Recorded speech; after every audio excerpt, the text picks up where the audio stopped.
buddy is the kid is not to let the kid do whatever they want to. You know, kids have parents for a reason, and that reason is to help them go the right way. So, that's part of your job as a parent. So did you play sports in high school? Over my life, or in that time frame and since, I played a little bit of everything. I was never super good at any of it, but I sort of had the ability to play with my competition or with my peers. And I played virtually every kind of sport except basketball uh, that I played. And when I played with good people, I was never a leader per se. Um, but when I played with a good team or with good people, I played very good. Uh, when I didn't, I played mediocre and I got tired of it pretty quick. So tell me, once you graduated from high school, what happened? When I was in high school, the high school I attended in Medical Lake was sort of a farming community that the kids from the Air Force Base went to high school there, and we were bused in. Well, I always enjoyed being out on farms and ranches whenever I could, so I took to it like the proverbial duck to water. And they had a program there called Vocational Agriculture. And they had farm shop and they had welding and they had all kinds of neat things like that. Well, I was never a good student. If I liked the classes, I made straight A's and I did not have to work on it. If I didn't like the class, I'd get D's. I barely survived whatever it was. But I really enjoyed the farming stuff and I just maxed out everything. And the teacher was very active in a lot of the agricultural things in eastern Washington. So when I got ready to graduate, like I said, I went to school for my junior and senior year. He told me he was following me, and we sort of got along. He told me he had arranged and would get me a full scholarship to go to Eastern Washington for vocational agriculture because he knew we didn't have any money. And I was I seriously thought about it until Dad um, got orders a month before I graduated. He got orders to Alaska, and the main thing in my life was hunting and fishing. That's what I spent all my time doing. We'd go on bike rides for 20 miles to go fishing, um, and what at that point in my life. So yeah, everything was hunting and fishing. So when he got orders to Alaska, forget college. So I came up in '62. I came up with my parents to Alaska after I graduated, And then, and I I stayed with them, sponged off of them from '62 to '65. I was here for the Alaska earthquake, the big one, in 1964, and the worst part of it for me was with the avalanches and the road closure and the bridges falling down. There were only two roads out of Anchorage, so I couldn't go hunting. I was supposed to go hunting that afternoon and only had a quarter tank of gas when the earthquake happened, so I couldn't fill my car up to go hunting, and that bothered me. But then I saw all the damage other people had and got involved helping people move stuff out of their houses and cleaning stuff up after the earthquake. Um, but I was up here till 65. Then Vietnam was starting to build up, and I did not have a degree, even though I started taking night courses in college. So I knew I was going to get drafted, and I did not want to be drafted. So I started checking with recruiters, trying to find out what I could do, and actually the recruiter lied to me, told me I could not go to OCS because I, quote, had to have a college degree to do that, unquote. Found out later that really wasn't true. Now, OCS is? Officer Candidate School. So I'd be a lieutenant when I got out. And is that why you didn't want to get drafted? No, I didn't want to be drafted because if you get drafted, you go in as a enlisted person, and I knew I did not want to go in as a private. Because? Especially not with Vietnam over there, because I'd be in the jungles within 3 months probably, traipsing around. I've always felt like I knew a little bit more than most of the people I hang around with, and I darn sure didn't want other people telling me what to do that I might not think knew more than I did. So this guy lied to you. So the recruiter fibbed to me, let's say, or misrepresented to me, but he had this great new program of flying helicopters and being a warrant officer. So I couldn't even spell helicopter, but I went to the library and looked it up, and I knew what a helicopter was, but that was all. So I passed all their tests I had to do, and qualified to be a helicopter pilot trainee. At the time I actually took my oath to go in the military, I had 3 draft notices, and the last one was, "We're coming to get you if you don't answer this." And the recruiter kept saying, "Don't worry about it, don't worry about it." Well, I ended up not having to worry about it, but we did the time. So in 1965, I went to basic training, and then after basic training, I went to helicopter school. And how was that?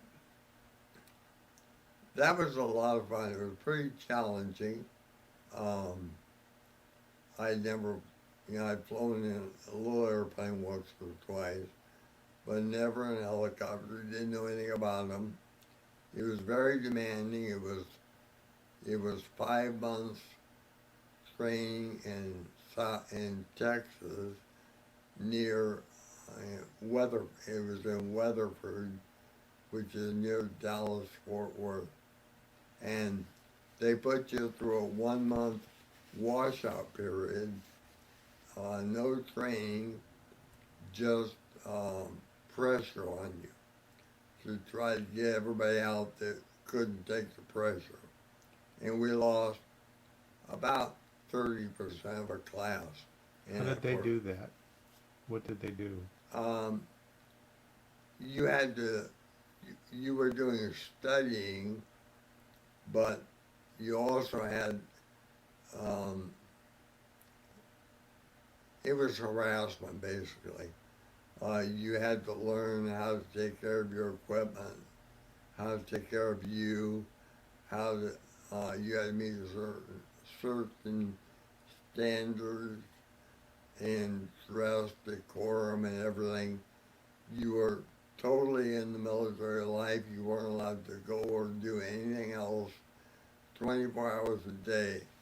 You had field exercises um, and sleep deprivation.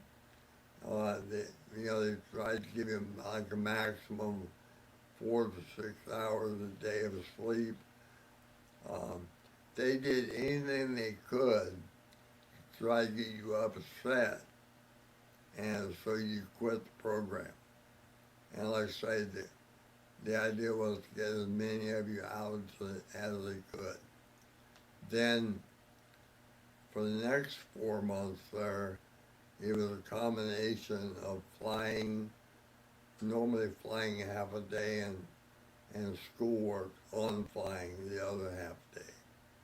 And we did that at Texas. Then you graduated and you went to Fort Rucker, Alabama, down near Dothan, and you were transitioned from the training helicopter into the Hueys. That was the primary work helicopter that they were using around the world, and especially in Vietnam at the time. So you went there for another 4 months. And at least at Fort Rucker, I think the whole time we were at Weatherford, at the primary helicopter school, our class had 3 weekends off, and that was it. Otherwise, we were completely restricted and trained all the rest of the time. When we were at Fort Rucker, we were off almost every weekend. So it was a lot nicer training environment. Had you met Judy yet? No, I graduated in class 66, 1966, dash 17 was my class number from the War Officer School. When I graduated, of course, our class was split up and went everywhere.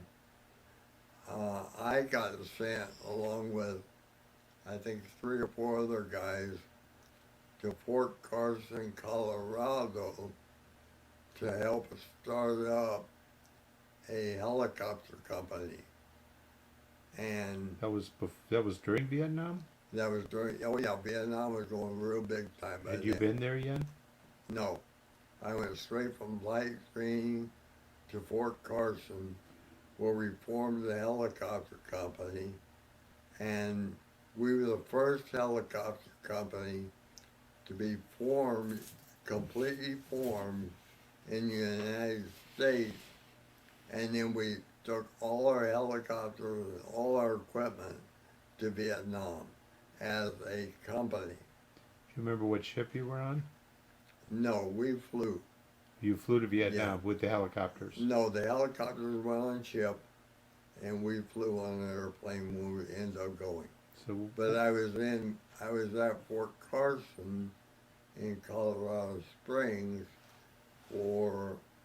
until I got there in December, graduated in November, got to Fort Carson in December, and left for Vietnam in May. And I met Judy, my wife, at Fort Carson, met her in church in probably December, the first time, or saw her there. She was raised in Colorado Springs area.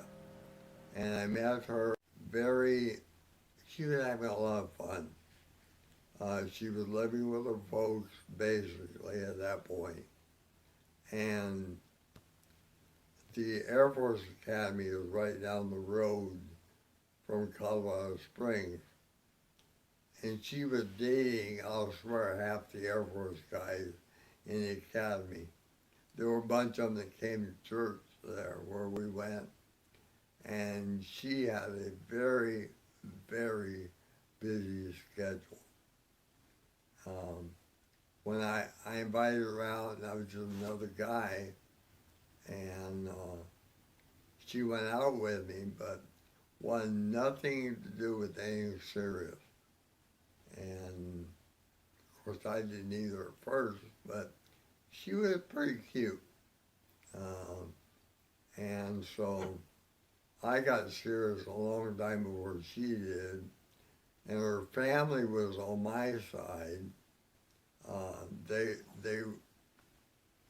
for some reason liked me. She liked me, but like I say, she was pretty busy.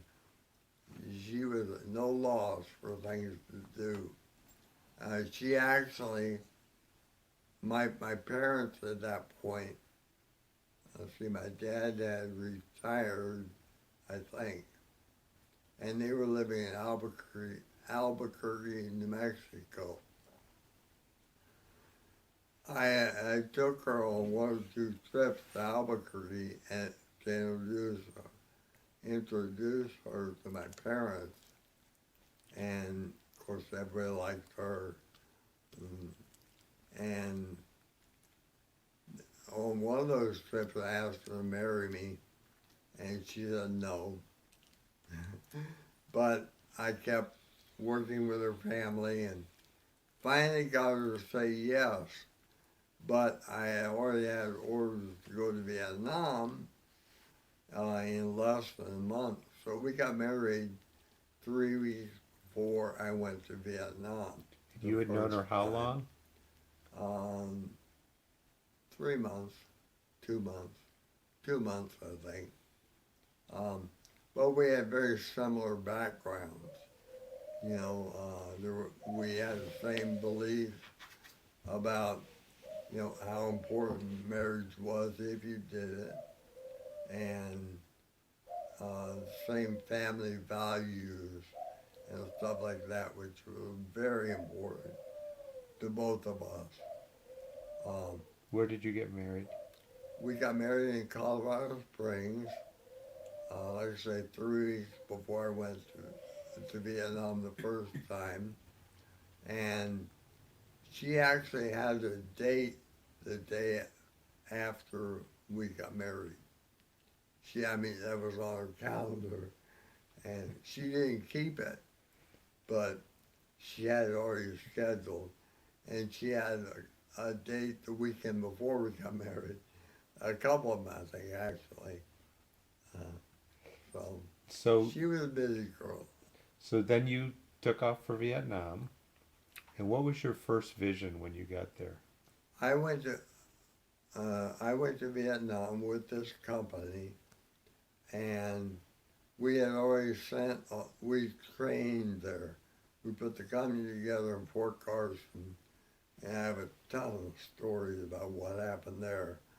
They never let another company train there the way we did. We sort of did our thing. Other companies that formed there were 3 or 4 others that formed there after we did, and every time over the years I ever met anybody, they said, "Oh, you were those guys. You ruined everything for us."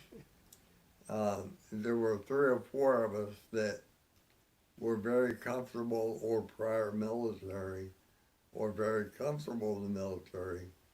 So we did a lot of midnight requisitioning. That's where you find equipment you need. And it wasn't yours the day before, but now it's yours. And we also did a lot of trading. And we would trade people, you know, what I didn't want for what I do want that you have. And we did a lot of that. When we left Fort Carson, our company, we had 72 extra Connex containers What kind? They're called Connex. They're like 8x8 metal containers that you ship stuff in.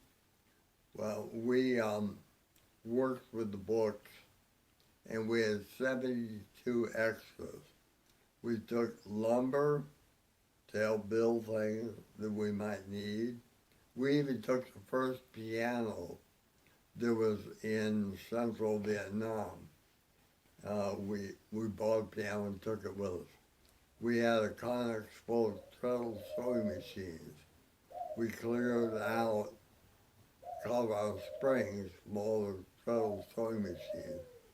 We had 2 or 3 Connexes packed with refrigerators.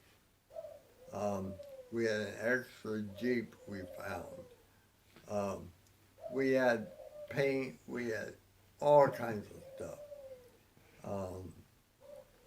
Anyway, and then Judy went down and stayed. We bought her trailer, a mobile home, and she stayed in Albuquerque where my parents were at.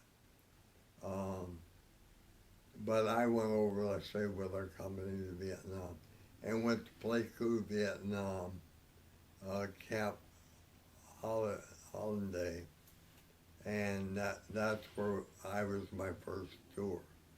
What was it like when you got over there? We really didn't, we had no idea where we were going when we left, except we were going to Vietnam. They put us on a big C-5, which is a great big transport plane, but it had seats in individual seats, and we had to carry all of our basic equipment, even though we were pilots and crew chiefs, aviation people. So we had all of our own weapons. So we had 38 pistols with us, and we had M16s. They would not issue the ammo, and we knew that was going to happen. So we went downtown, and everybody bought ammo. So everybody had ammo on them too. They weren't supposed to, but we did.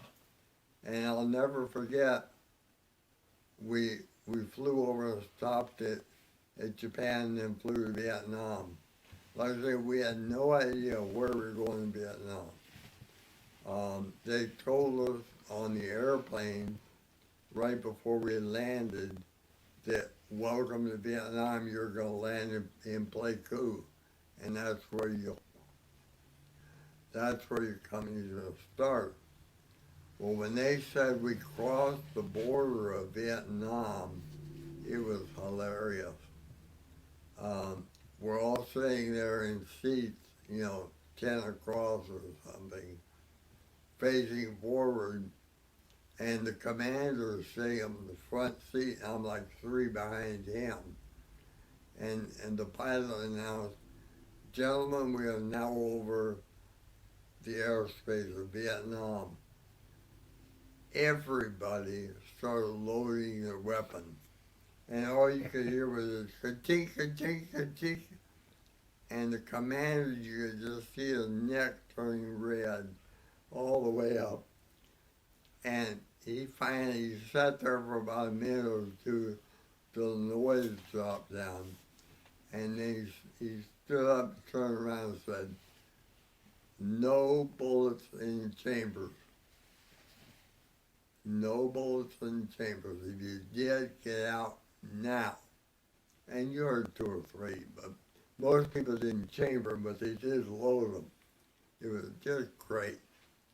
And then we landed in Pleiku, and we had sent an advance party over, like, I think 2 weeks prior to us going.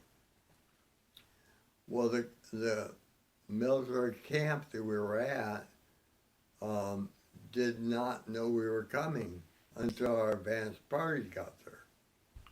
So they had no place to put us. There were already 2 helicopter companies there. They had no place to put us. So what they did was they went down and they cleared a path through the minefields to the south of it. And then